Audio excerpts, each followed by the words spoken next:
শীতের সন্ধ্যায় যদি কোনো বিয়েবাড়ি পড়ে, তাও সেই বিয়েবাড়ি গিয়ে যদি গরম গরম দুধের চা পাওয়া যায়, তার সাথে আবার সেটা যদি সার্ভ করা হয় মাটির ভাঁড়েতে, তাহলে সেটার আনন্দ তো আরও দ্বিগুণ হয়ে যায়।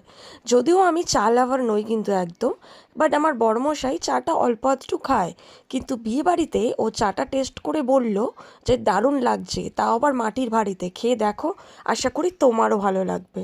সেই কারণে আমি একটু চাটা টেস্ট করে নিলাম।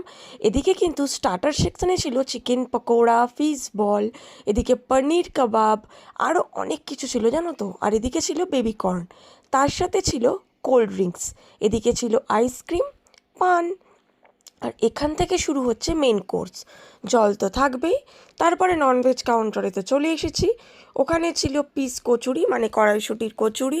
তারপরে ছিল হচ্ছে আলুর দম, diamond fish fry, chicken biryani, mutton কষা। আর ওদিকে ছিল কিন্তু সাদা ভাত, যারা বিরিয়ানি খাবে না তাদের জন্য। আর যারা মাংস খাবে না তাদের জন্য ছিল কাতলার কালিয়া। আর স্যালাড তো থাকবেই। তার সঙ্গে আর কি কি থাকবে বলো তো?